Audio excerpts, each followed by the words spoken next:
Janeway, Spock's beard, Lorca's acting very weird. Captain Pike, Sisko's wife, Klingons and the afterlife. Boimler, Tendy's dog, Ransom is very hard. Spore Drive, Black Alert, Giorgio has gone berserk.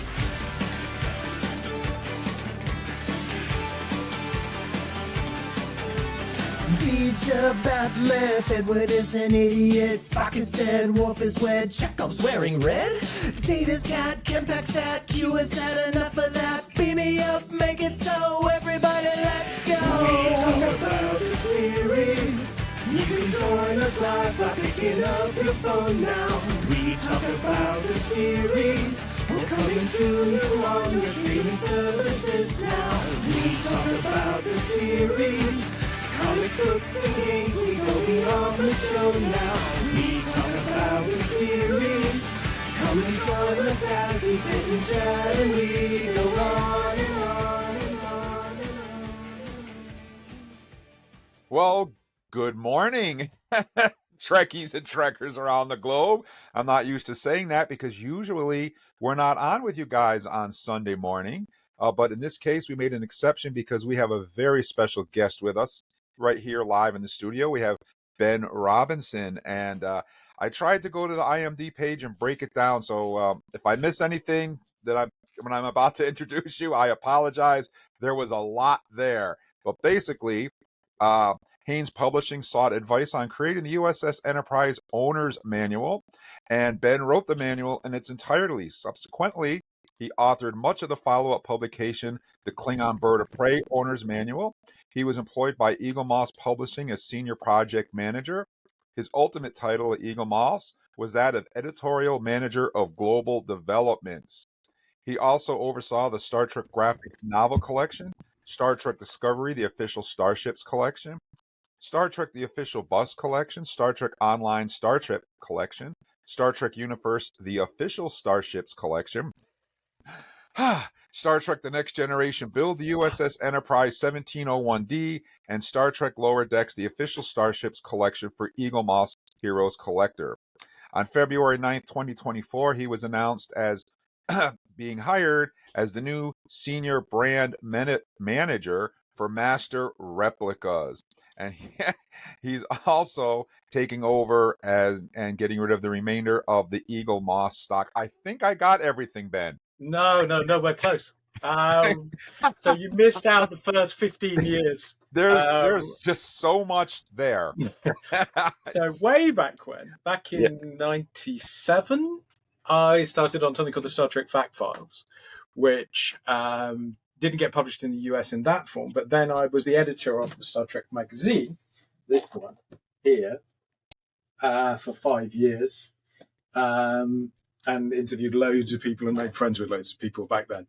So, and then there were a couple of things like DVD collections in France and Japan that nobody knew about. And obviously, at Master Replicas, we just launched the action figures and a new line of small ships. And I wrote that shelf back then of Star Trek books. So the ones I'm particularly proud of are the 2 Star Trek Celebration volumes. Oh, and I co-wrote, and I co-wrote Dan Curry's book, Artistry of Dan Curry, and edited Nanelle Visitor's book, Open the Channel. And I've probably forgotten a few things, but that's kind of the bulk of it. When I looked at your page, I was like, wow, how there's just so much here that goes back decades and decades that trying to cut that down to a paragraph was difficult, and I apologize for missing some stuff. Nothing to apologize for. I apologize for having taken so much of people's money. No, but wow. So, I wanted to ask you, Paul is our resident toy expert, so I'm going to leave a lot of the toy questions for Paul. So I'm gonna stay clear of that. But I wanted to ask you about your involvement in the Star Trek graphic novel collection. I have all of those. And I wanted to ask how you got involved in that and what it was like going through all those old classic comics and compiling them. So that was oh God, this is a long, complicated way of getting to the story. Eaglemoss was principally a subscription company when it started out. So they were always looking for things that could be collected. other companies had done very successful Marvel graphic novel collection. We'd done a very successful DC one, which I did.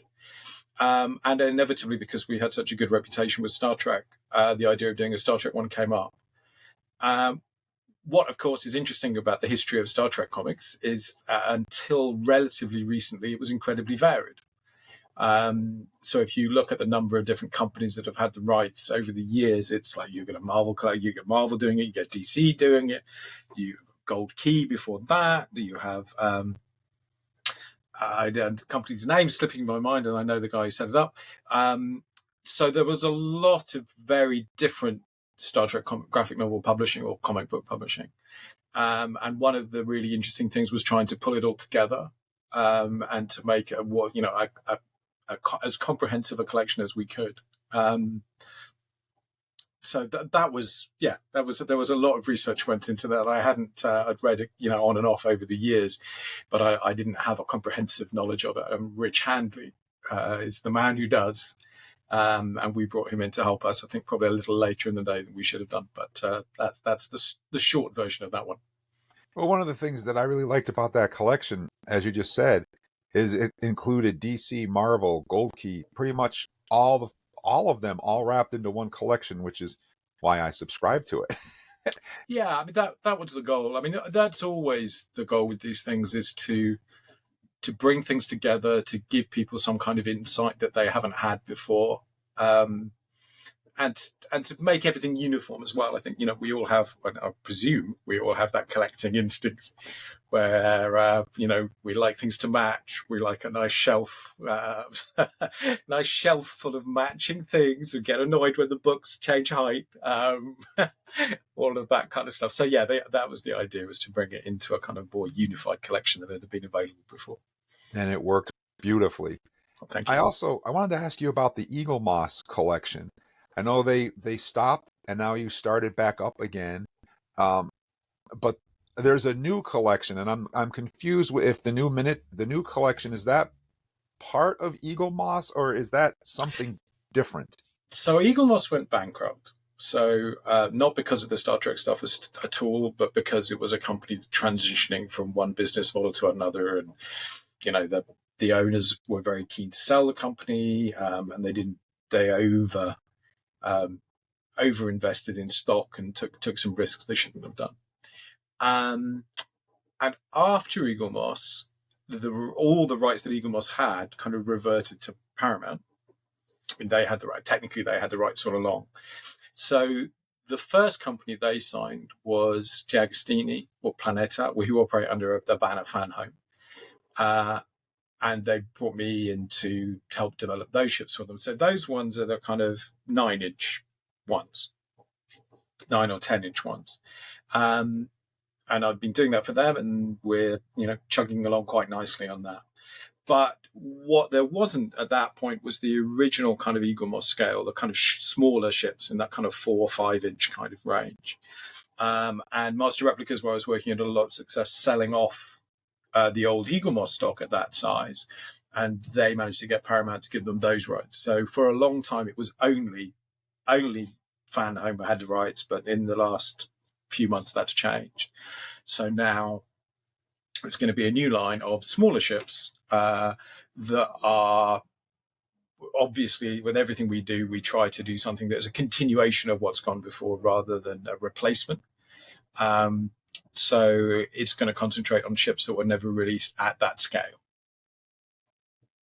Excellent. And I have one more question before I pass you along. I love the Haynes manuals, and of course the Klingon Bird of Prey one is sitting right here on my shelf. And I wanted to ask about working on that. Where did you get all the information? And it's a pretty in-depth book. So what did you work with Mark Okrand? I mean, how did that come about? No, so what happened was that the Haynes approached Paramount about doing a Haynes Enterprise manual, and I happened to be in New York and met with them, and I said, I can probably find someone to help write this for you, but to be honest, I am probably the best person to do it. And I then ended up doing that as freelance, and it was a big success, and they came back and they wanted to do another one. But the difference between the Enterprise and the Bird of Prey is there are a lot of enterprises, and there's a lot of information about those different enterprises. When it came to the Bird of Prey, there was a lot of information that had to be filled in. So I called Rick Sternbach and put this to him, and we worked together to try and fill those gaps in. So, a Bird of Prey doesn't have warp nacelles, so how does that work? Or, how does the cloaking device work? So we worked with a 3D modeler called Ed Giddings as well, who actually ended up doing a lot of work at Eaglemoss as well, and still doing work for me at Master Replicas, actually. And we recreated the sets. Rick filled in the kind of technical stuff of the rooms that we'd never seen. So, we've never seen a Klingon Bird of Prey engineering room on screen, but Rick came up with the concept for the book, which Ed then illustrated. And I then kind of filled in some of the gaps about kind of the kind of cultural stuff, I guess. And that involved like really exhaustive study of every episode, every reference that had ever been made, and trying to pull it together and then just fill in a bit of the connective tissue, which actually was great fun.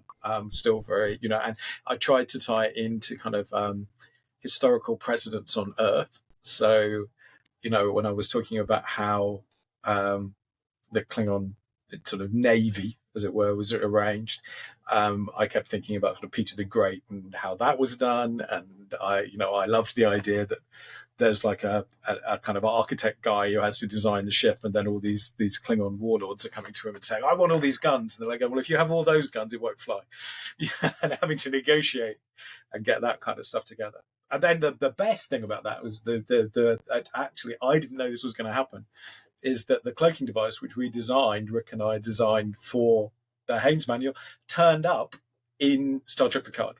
Dave Blass actually went and made it canon. So that was a nice moment.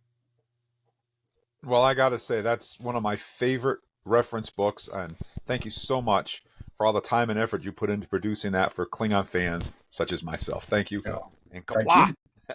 And I'm going to turn you over to Paul, because I know he's chomping at the bit to talk to you. So, Paul, the mic is yours. Chomping at the bit doesn't even begin to cover it, my friend. Ben, this is a incredible treat for me to be able to get a chance to talk to you and ask you some questions. Terrible admission. If the amount of plastic someone had generated that one was responsible for in somebody's house could be represented in terms of like their ownership of your house, you probably had to have a third mortgage on me here, my friend. So, I mean, I've been going all the way back because you were with like Eaglemoss on like the Bond car. Yes. So we actually started the previous company. So nobody cares about this, but I originally worked for a company called Midsummer Books, who packaged, i.e. did the editorial work for a company called GE Fabry. And GE Fabry was the company that did the Bond. That's right. I remember those. Yeah. And the big build-up DB5 as well, which is still my proudest achievement, I think. But I'm just, the unrepentant collector, sadly, right? I mean, just, the library back here has got a ton of your books in it. I've got like all the Bond stuff, the Batman Partwork car series, and just, everything that Star Trek related. So many things that I've got on my displays that, we would just never have if not for like Eaglemoss. To have a Nomad probe model, never would have had that if not for all of you, right? Never would have had that. And when you move from the smaller ships up to the bigger, like 6-8 inch style ships, they're the a bit bigger XLs. than that, but yeah, the XLs, they're like 10 inches. Yeah, 10 inches. Yeah. And then I'm like, okay, well, like finally we can stop wishing. And then they're like, oh no, now we're going to go into Battlestar Galactica. Oh no, you think you're done? Oh no, now we're going to go into the Expanse, right? And, I'm like, I think I've got my Rocinante and I'm happy, but Ben's like, oh no, you need an XL Rocinante, right? And it just keeps happening. So it's been great, man, and just phenomenal. I think bringing us things that we've never had before, or never even really, in some cases, dared to think that we would ever see. You've dug in and been able to produce and guide into being, and it's phenomenal. And what I don't know if the other Trexperts may know, Ben, but Ben descends from fantasy film royalty, right? I mean, you really, really do. I mean, my information will sometimes sketchy, I admit, but says that your grandfather was the legendary Bernard Robinson, who was the production designer for most of the most infamous Hammer horror films from the late 50s to early 60s. Please tell me I'm not wrong about this, Ben. No, you're not wrong at all. That was absolutely what my grandfather did. And I'm sitting. You can't see this, but I am sitting at his drawing desk, his drawing table where he designed Dracula and Frankenstein in 56, 57. Amazing. Amazing. I was pictured like when you were a small boy, the Christopher Lee's hanging out at your house. And, Sadly not. No, what's he playing with over there? My grandfather died when I was a baby. I did meet Christopher Lee though. And this is my, I've told this story so many times, but so my grandmother who met my grandfather, she was my step grandmother. She met my grandfather because she was making bats for Dracula, and she sort of dragged Christopher Lee out of conversation and said, "Oh, my grandson is dying to talk to you." I was sort of slightly embarrassed by it, but I just said, I wanted to thank you because you always mention my grandfather, which he did. And as I was talking to him, I could see this man hovering over his shoulder. And it eventually dawned on me that the man who was hovering was Dave Prowse. So I was talking to Dracula and stopping Darth Vader from joining the conversation. Fantastic, man. Fantastic. But what a lineage. What a lineage. It's just amazing. And just as Jim was saying, going over your CV, you apparently just never sleep. I mean, you are just constantly moving from one area to the next. And I think if you cut your finger on camera, Star Trek would bleed out. I mean, you've just been so immersed in that franchise. You're as long as I can fathom. So just amazing. For 28 years, I think I've been working on Star Trek now. Yeah. That's a terrible confession. Wow, that's a lot of enthusiasm, though. But my enthusiasm has not waned. I have to say, and a lot of the people. I'm very fortunate, and a lot of people who work on the show became my friends. So I was talking to Nanar a little earlier this week. I talk to Dan all the time, and I'm very fond of Ira Bear in particular. But a load of other people I've been fortunate enough to call my friend. John Eves is one of my best friends. I mean, there's fantastic people. And just for everyone who may not have been as well versed in Ben's products, throughout the years and things, it's just like every time, at least from my experience, has been when anything comes through the old Eagle Moss channel or the Master Replicas or whatever it may be, quality level is never something you have to worry about. Right. And it's just things are so meticulously well overseen, and the designs are just splendid, and they're built to last, and just really good quality merchandise. I mean, it's just stuff no one else would ever deliver, and to deliver with a lot of passion. So I just think it's amazing what you've done. So incredible appreciation from this corner of fandom, sir. Thank you. I hope we continue to make you happy. There's a lot more to come. Well, I'm very, very excited.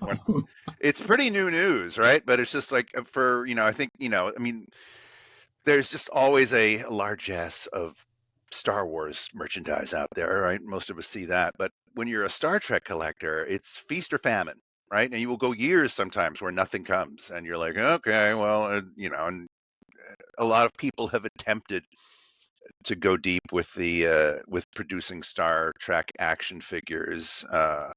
And they get a little bit out of the station, and they don't really ever build up any velocity. I mean, it's I don't think I'm missing anything in my Playmates Star Trek collection. I mean, it's pretty deep, and they went nuts. They really did. I mean, they produced so many variety of characters, right? And that scale and that design of characters, big fan of that. And I think a lot of us were really hopeful when Playmates reemerged to start producing them again a couple years ago, and then baffled at what happened, right? And I don't know if at some point you want to weigh in on your perspective of that, but yeah, I mean, character choices that they chose to launch with.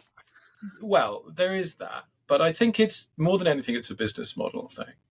So if you are a traditional toy manufacturer, you are trying to sell a very high volume, and you're trying to appeal to kids. And good or bad, Star Trek is an aging demographic. You could look at the 5 of us here, we're none of us 17. And it's a collector market rather than a kind of mass market toy brand. And I think the problem is that a lot of companies that come in have tried to do this, have tried to do it in a kind of traditional toy way, where, you know, you go to Walmart or Target to get these things and they're as cheap as they can be. You know, and the problem is if you're competing for shelf space with WWE and Star Wars, you know, it's just really tough. So what we're trying to do is change the business model. So saying, look, we're going to make these, it's a, you know, overused phrase, but, you know, they're by fans, for fans. We're going to make them specifically for fans. We're not going to try to pull in a casual audience. That means they have to be a little more expensive, and that's why. And they'll sell in smaller numbers, but that will only make them more collectible. And you basically have to buy them online. They may turn up in a few places, and that business model, we hope, which is the business model we used for the ships, is sustainable and not ridiculously overambitious. And as long as enough people sign up and we get the kind of enthusiasm and passion that we hope for, with any luck, we'll be able to go on forever. Fantastic. But it's just it was such a surprise to me, right? Because I think a lot of people were initially a little trepidatious during that transition period where it's just like, okay, here's Master Replicas. What will happen? Will they be able to produce things that we'd heard earlier would come? And then you know, frankly, I think Master Replicas is over-delivered, right? In terms of what's been made available. It's just been, wow, look at all this stuff. Look at all these things that are coming out. And then it was just like, and new Star Trek figures. I mean, Jaws.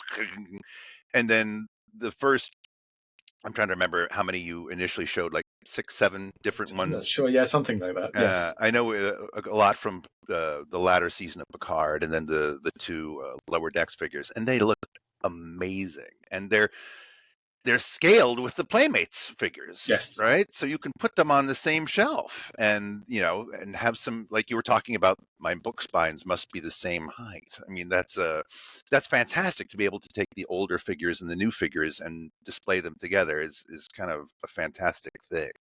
And so it's like I'm frankly really excited about this particular line of figures just because of that scale. Is just, I think that's the sweet spot scale. And there are just so many unproduced figures from that Playmates never got into. They did a lot of great things. I mean, they gave us like a Magato. They gave us, you know, a Telosian. They did some great things, you know, from, you know, especially, you know, I'm a big original series guy, right? Because that's, you know, Me too. You know, 7, 8 years old watching Devil in the Dark for the first time, getting all traumatized, right? I mean, I think it kind of messes with you.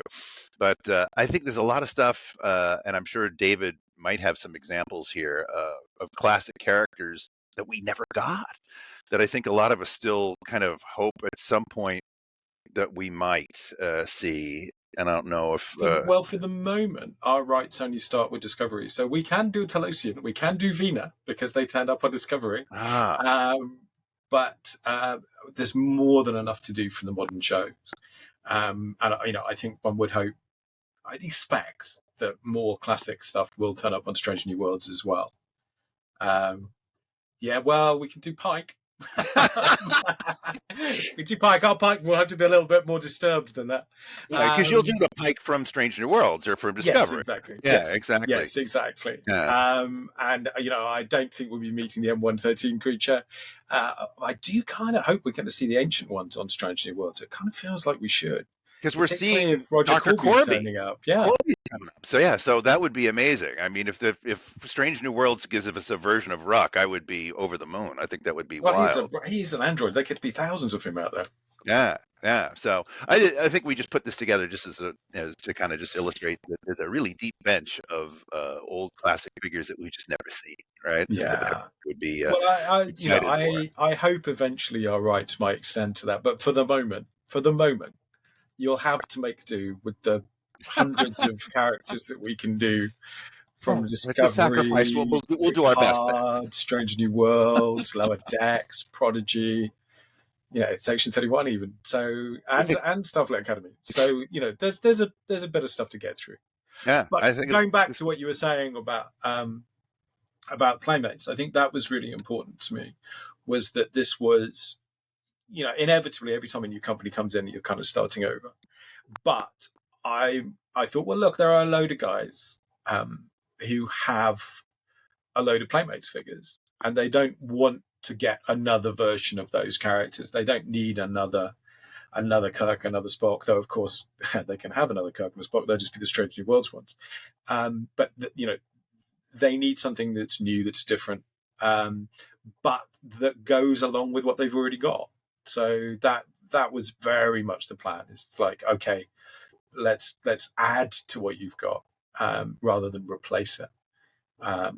And we have some very ambitious plans for play sets that I can't quite reveal yet, but something. I seem to remember reading somewhere, though, that one of the first ones that you were going to be doing was a Rock Talk figure from Prodigy. Rock Talk from Prodigy. I think we'd probably do Hologram Janeway first, just because Rock Talk will have to be a special. Because those were the ones we wanted that Playmates dropped the ball on. I mean, they just, they're like, here's coming. I mean, I think everybody even pre-ordered Hologram Janeway. And then, no, sorry, we still have the, old, Picard sitting on shelves at Target that no one's buying, right? Like you were saying, it's a brick and mortar curse. But, so I mean, obviously the idea is to kind of fill in the gaps. So for Prodigy, it would be, it's the characters they didn't get to. So it is Hologram Janeway and Rock Talk and Majel. Wow, fantastic. That's where we'll start. I mean, obviously in the case of Prodigy, I think we probably will come back and do Dahl and Jankum and Zero and all of that. So we will go back and do those ones again. But we've got so much to get through. Yeah. Those Lower Decks figures are going to fly. I hope so. They are going to fly. They looked amazing. I mean, really, and I think there's a pretty substantial hungry audience for merch on that show that has just not been delivered to. And I think that when I saw those and they just popped when you showed them next to the Picard figures, right? They look phenomenal. They're just so good. It's like literally like the show has come to life in plastic, That's amazing. Yeah, I mean, they really lend themselves to that treatment. It's very satisfying. I'm wondering if I can show you a picture. I'm just wondering if I can do this without showing you pictures I shouldn't show you. Oh, you can, no one watches this show, Ben. Come on. I mean, it's fine. You can tell us anything. I mean, some guy in like Vladivostok is watching. That's it. Somebody in like, the reverse of my desk. There are 3 really cool things on my desk that I can't show you.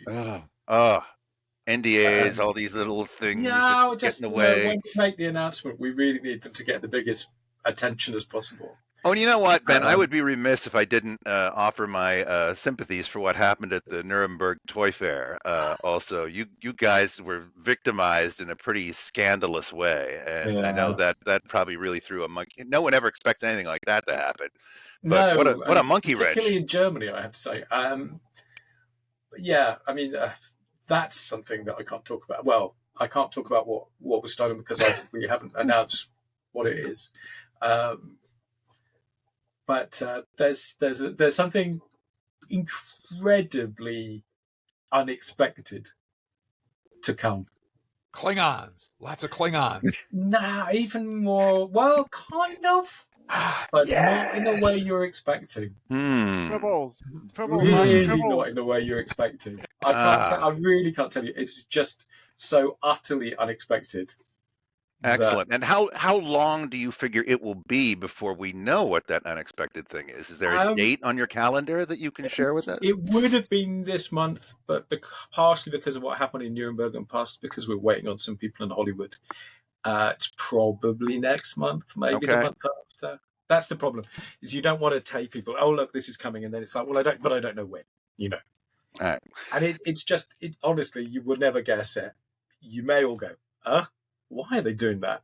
But yeah, there's something coming that's just silly. We keep our eyes open, right? And it's like I've been guilty of like stalking the Master Replicas Star Trek page, right, where it shows the two icons for figures for March, and you have and they're like, I'm like, when do those come up, man? When do I see which ones those will be? Let me just see if I can show you something. Oh, okay, yes, I can. I'm just trying to show you a picture of the Lower Decks ones, but I have to click loads of things. Keep talking. Keep saying interesting things. All right. Well, I'm excited to see what those will be. I'm assuming they'll be figures for March that are figures you've for March that you've teased already. There are some figures coming in March, but there are things that I can't. The things I can't tell you about are totally unexpected. Sure. What do you expect the cadence to be in terms of like how often you announce new figures? Every month. Yes. Yeah. That is good news, my friend. That is great news, because I think that that's I hate to harp on Playmates, right? Because I think but they had a one and done with that wave, right? And everyone was like, "What are you going to show us? What's coming? Show us what's coming." And we never got to look at what future plans were going to be, right? And so we never, and then it just died on the vine. So just knowing that there's going to be that a more vivid frequency of releases. 2 figures every month. God, that's great. At least. Yeah, and I think that keeps it where it's affordable for collectors too. It's like, okay, I can do 2 figures at that price point. That's not going to kill me. It's like that, and like you said, because it's collector niche targeted, right? You should expect them to be a little bit more expensive, right? I mean, just because and try and keep the price down as much as we can. But again, the quality, if it's anything like the quality of the vehicles that you've released in the past, it's going to be extremely high, and I'm just super excited for those. So, is there anything that you can tell us about your particular wish list of things figure related in terms of Star Trek that you're especially excited to see coming? The 2 figures that we haven't done any work on yet, but I'm the most excited by, and it are Ortegas and Hemmer. I don't know why, but I really, really want those figures. I mean, the goal of the thing, I guess, is to be comprehensive. That's the thing. Is it's not just okay. Here's Picard, Riker, and Worf. It's going to be here's Ro. Here's Majel, here's T'Len. That's the thing that kind of gets me excited. And like you said, sometimes when something comes out, you just look at it and go, oh, that works. So all the Lower Deck stuff. And unfortunately, I can't. It's asking me to restart before I can share. No worries. But I have a fantastic picture of Mariner, Boimler, and Tendi figures here. I don't think we've seen the Tendi figure yet that I'm aware of. It's in the big group. She's in the big group. But this is that's great. A little smaller group of them. But yeah, Tendi's one. I think a lot of people are very excited by Tendi. I would be very happy to have a feline ship's doctor in my collection. I think that would be. Oh yeah, I have all sorts of plans for Dr. Tana. There are some cool things. That will do well. That will be great. I'm hearing Hemmer is a figure coming. Yeah, that's exciting to me. That will be remarkable. So I love that that's where you're going. I think that's it's just everyone's been hoping that Strange New Worlds would eventually find somebody who could do justice to it, and so super exciting. I do want to veer off Star Trek just briefly for one moment, because I like to hear what's going on. I'm always get excited about what's coming soon. Ear to the ground and stuff like that, and. I know there's a lot that you can't tell us, but one of the things I heard recently that you did get a hold of, Ben, in terms of IPs, was that you got some access to the license for some obscure '80s film. What was it called again, guys? Was it Blade Runner? Was that what it was? That somehow you've got Blade Runner, and that I just about I won't say what I did, but I got very excited.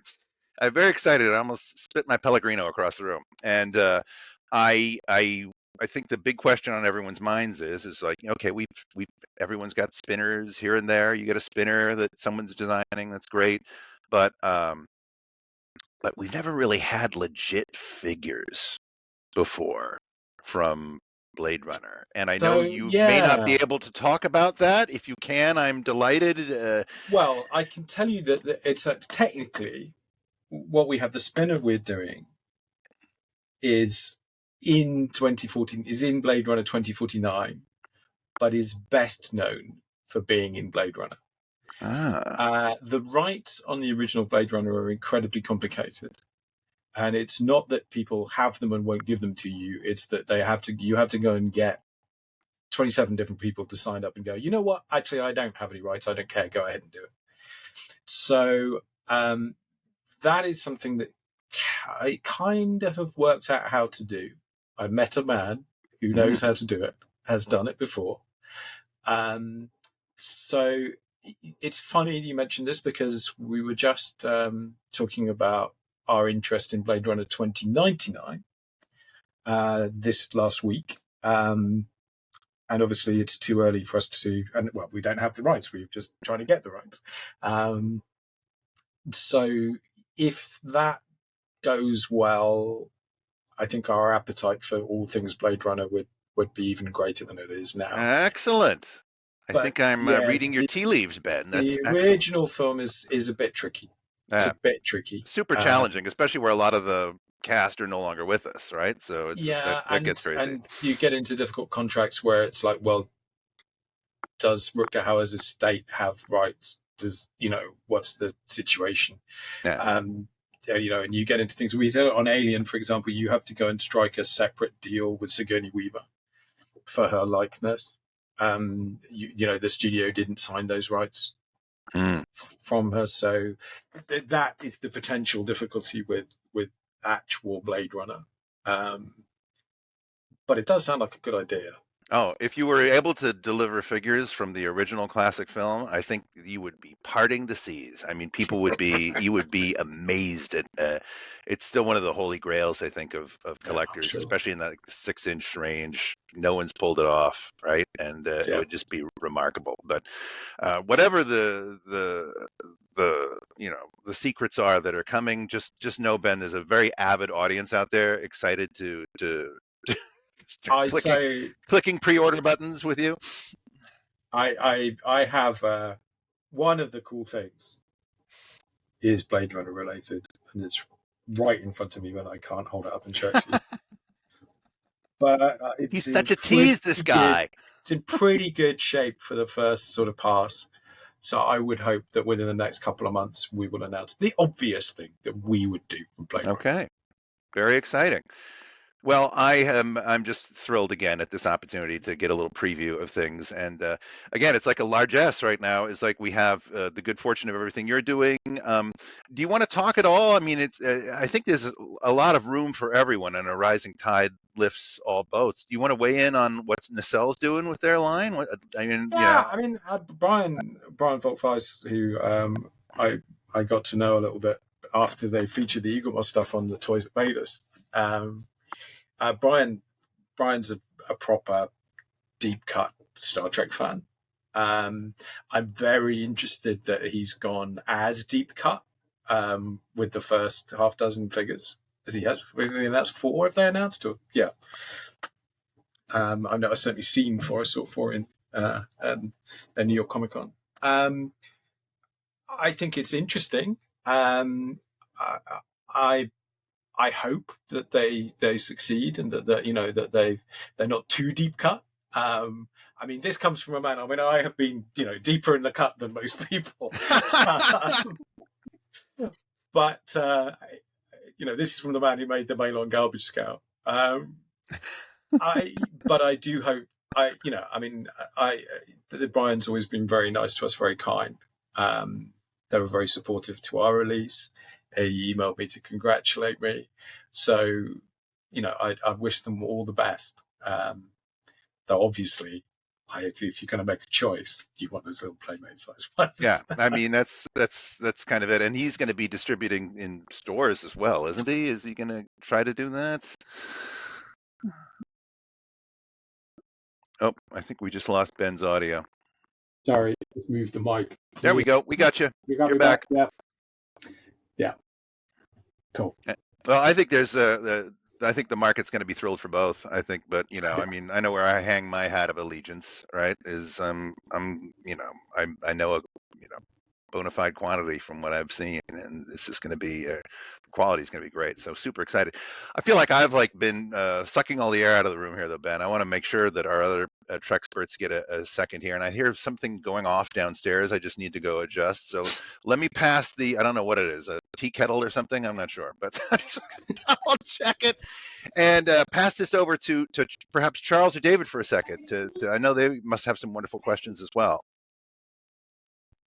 Yeah, I think we're going to go to David, I think. Oh, okay, cool. Hi, welcome to our show, and it's a pleasure to have you on here. So, yeah, I don't know if this is related to you at all or anything, but I was curious if you know anything about what had been going on with the Legos Star Trek that had been coming out. Have you gotten any work on that at all, or? I don't know any more than anybody else. What I do know with Lego is they are a very important toy manufacturer. That it's a big deal having a Lego license, and that for a long time they were very selective about what they would do. And they've had a kind of change of strategy. So now they're reaching out to a wider range of brands that will. So before it was like Harry Potter, Marvel, Star Wars, I mean, like real AAA properties that had a massive following. And it's not just Star Trek, they are experimenting with a kind of slightly less AAA kind of brands, things that I'm sure there is an appetite for, but maybe not as, not in the kind of numbers that there are for those massive brands. So I'm very interested to see what they do. Obviously, and also you've got that thing where you can go and lobby them for stuff. So, I'm sure everybody should be going there and going, yes, I want the entire interior of Vija. Yeah, I just throughout my years, I was collecting Legos for the longest time, and there never was a Star Trek. There was always Star Wars, Pirates, all that kind of stuff. But when I first heard about Star Trek, I was like, wow, that's actually coming through now, finally. So I don't know. But yeah, I think my next question would have to be, what do you think is the biggest change in the collectible industry over the years?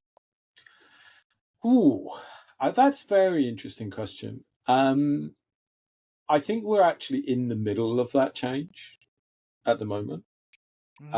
Probably the biggest change I can think of during my lifetime is to do with comics. Was when I always say I was very fortunate that comics were growing up at the same time as I was. So I was reading Claremont Byrne X-Men or Frank Miller Daredevil, and I really enjoyed seeing Daredevil back on Disney Plus.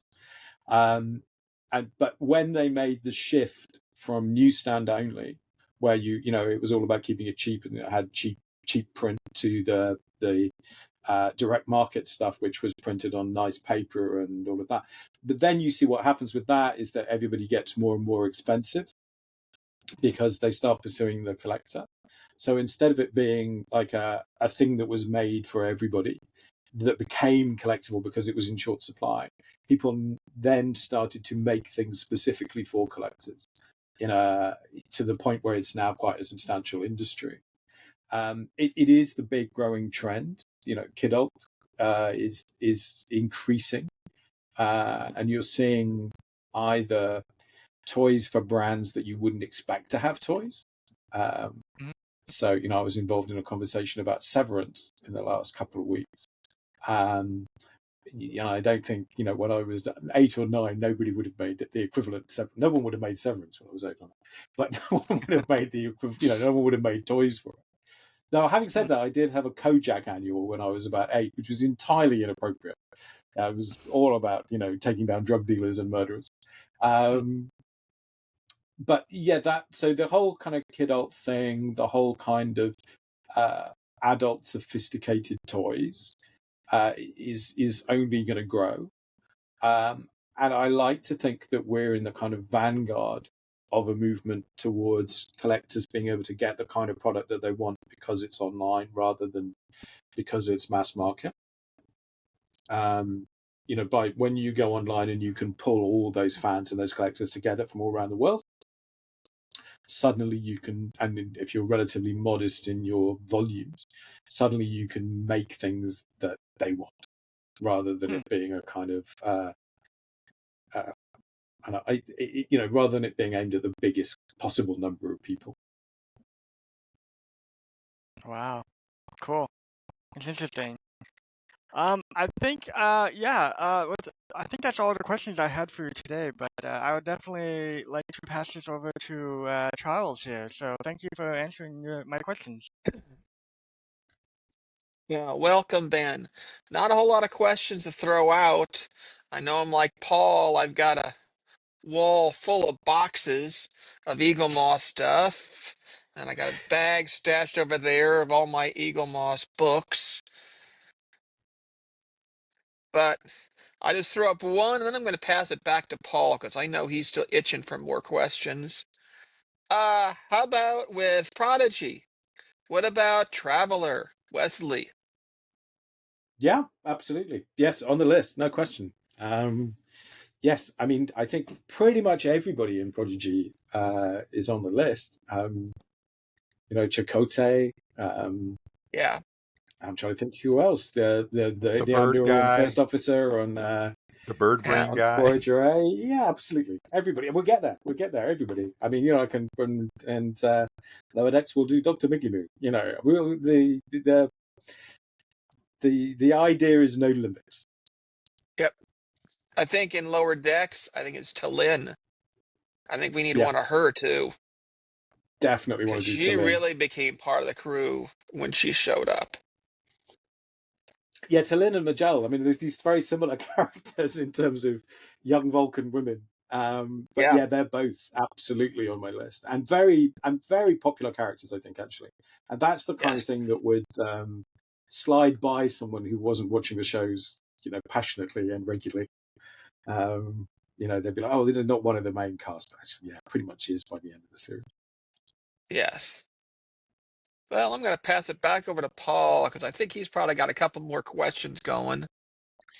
I just start picturing like a Ransom character in figure form or a Shax character, and I just can't stop laughing. I mean, it's going to be nonsense. Yeah, the Ransom version without his shirt on. I think it's got to be done. It's got to be done. I mean, those are going to show up on everyone's desk like mad. I mean, those will not be able to contain themselves to just mere, the collector universe alone. Those are going to just be nuts. So I just a wonderful preview of what's to come on here, Ben. I know I want to be because we're all very keenly aware here that it's tea time where you are, well past tea time. Actually, our clocks changed, so it's quite civilized time. Actually, it's okay. We don't want to like 5. I'm like We hate monopolizing you, but this has just been a tremendous treat to be able to have this, and I think from all of us at Trek Talk, we want to thank you for everything that you've marshaled into existence in the past, but more importantly, wish you in these crazy times we find ourselves in these days, right? Wish you just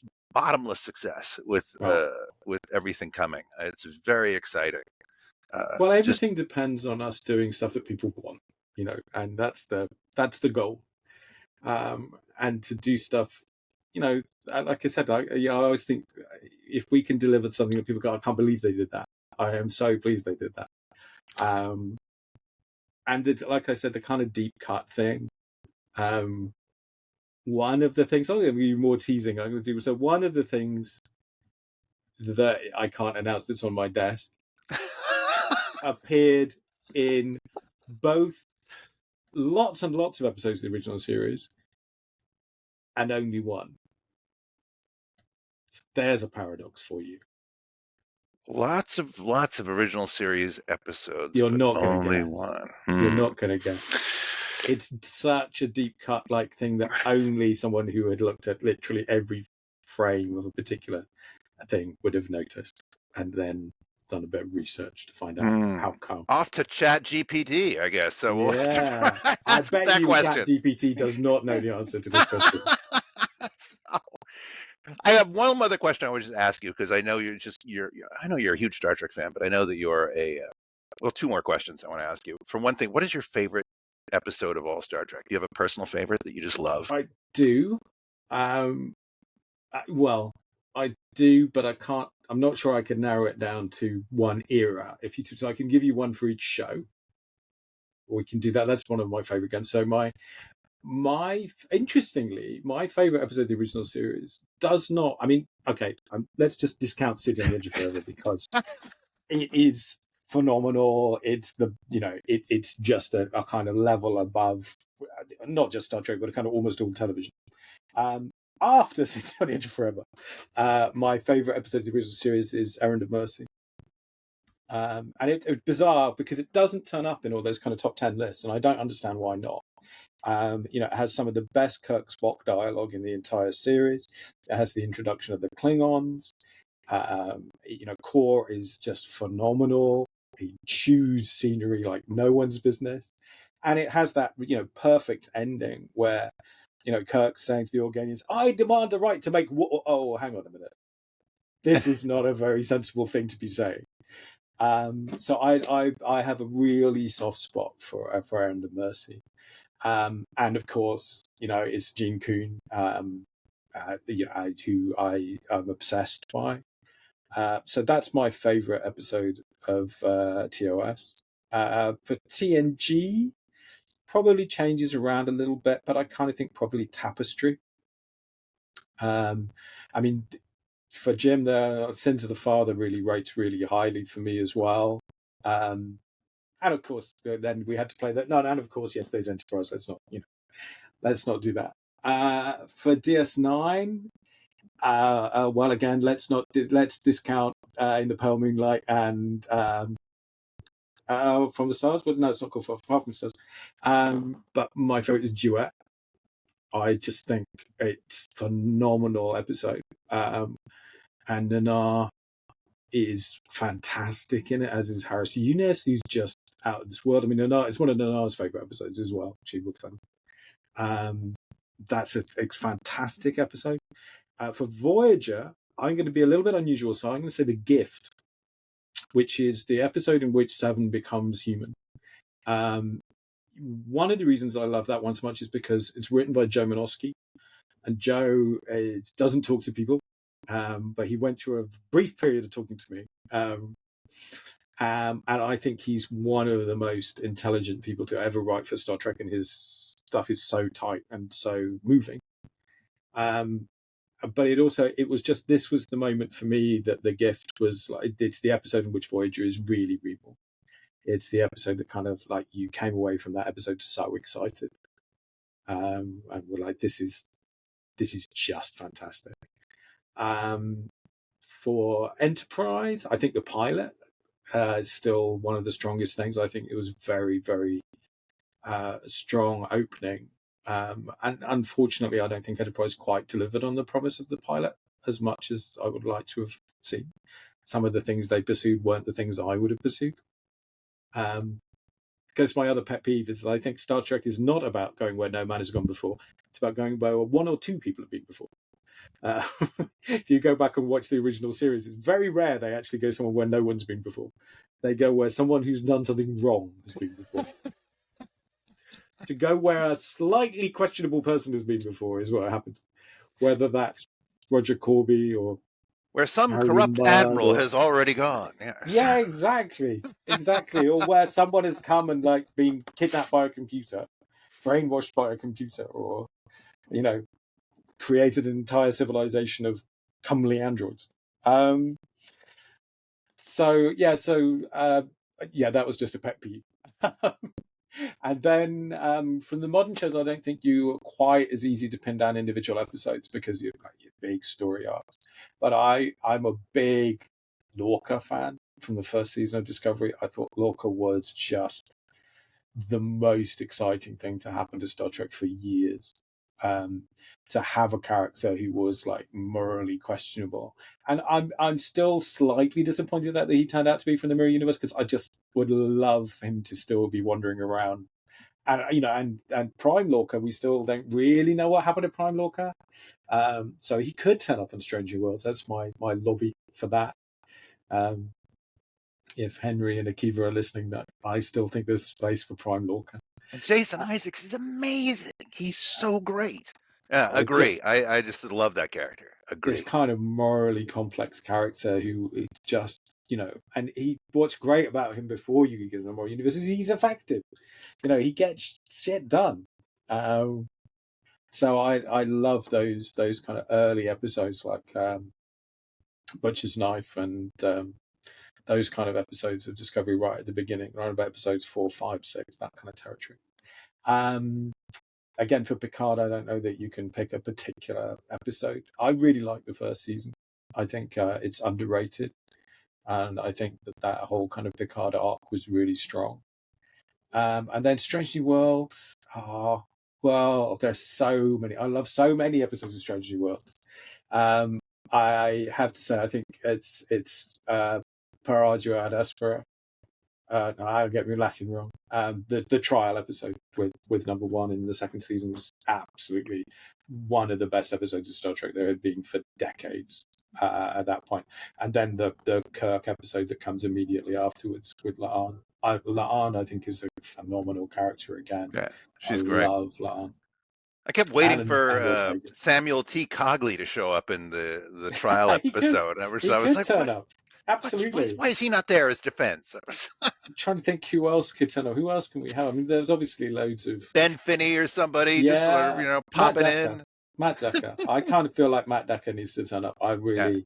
Greatest performance ever in TOS, from my opinion. I just William Wyndham just blew the doors off with that. He was You incredible. completely believe that this guy is another captain. Just I the mean, one of the best. things I love is the idea that Kirk was not especially cool. He's just like, there are 12 guys like him out there. And they're all equally cool, Yeah. And that's one of the things I love about Anson Mount is you absolutely believe this guy could go toe-to-toe with Captain Kirk, no trouble. Yeah, he's amazing. He's can't wait for them to announce that season 3 premiere date. It's like, Yeah. come on, bring it on. Well, we've got to let you go, but I want to just ask you one more question because I'm just, this is such a great thing to have here. We all have fantasies about IPs becoming toys that have never Mhm. become toys, right? That were like, oh, if I could just get a hold of this. We talked about Blade Runner, right? For me, one of the ones I've always dreamed about, right, was I grew up being terrified by all of the monsters in the original Outer Limits. I was just like, so many great monsters that just were horrifically disturbingly rendered for the era. It's just like melting and dripping and just this is the greatest. If somebody would do toys of that, I would go nuts. It's probably too niche. Yeah, I hear you. I think, maybe that's a Kickstarter. I hadn't thought about that. We could maybe do like a line of Outer Limits. Oh, Of they're like just so 6 cool. Outer Limits action figures. I don't know who the rights are, but I'll tell you the one that made me laugh is that things that we can't get. So when we've done the Galactica ships, the obvious place to go after that was Buck Rogers, because the design for the end of the set. And so we ring Universal, contact Universal, and say, "Oh, can you license Buck Rogers to us?" And they're like, "What? What's Buck Rogers?" I mean, it turns out it's the rights to Buck Rogers are really like as bad as Blade Runner, are really complicated, and it's not at all clear who actually owns those rights. So that sadly is impossible.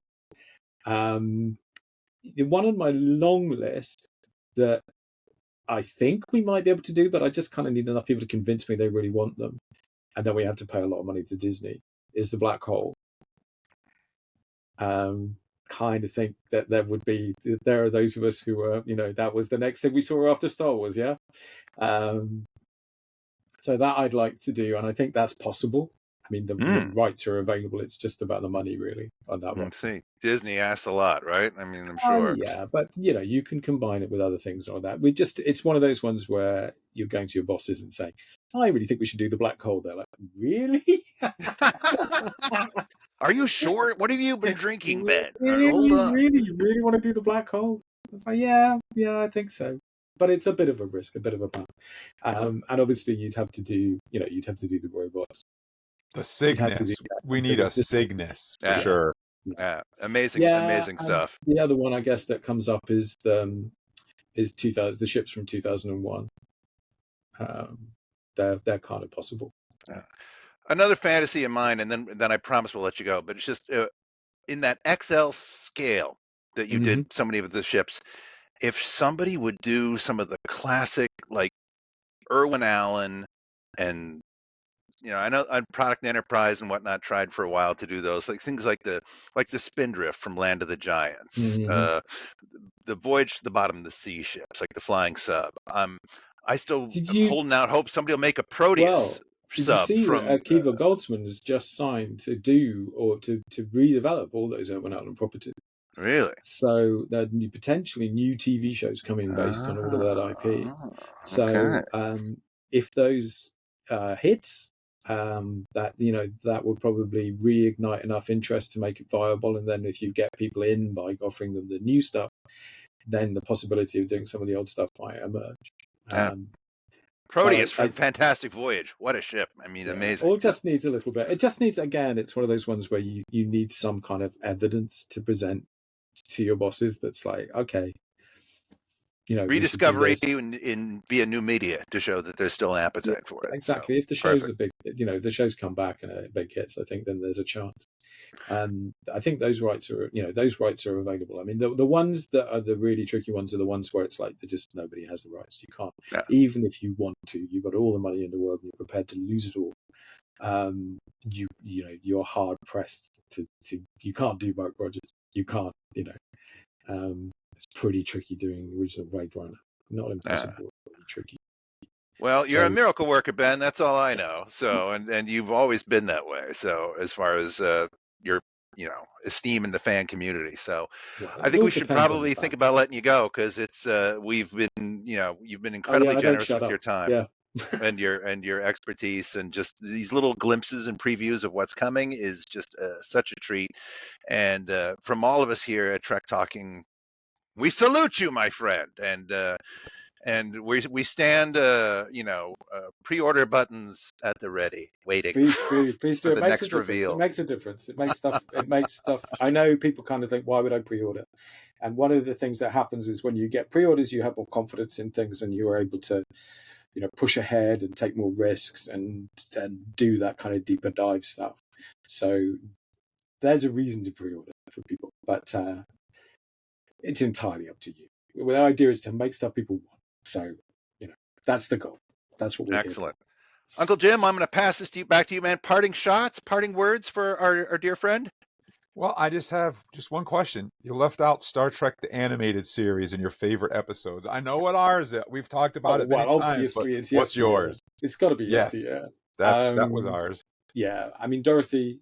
So I was lucky enough to get to talk to Dorothy Fontana quite a lot over the years. And Dorothy, to me, that episode is like, of all the arguments, you can look at the animated series and go, I'm not too sure Giant Vulcan should be canon, though Mike McMahon has made them canon on Lower Decks.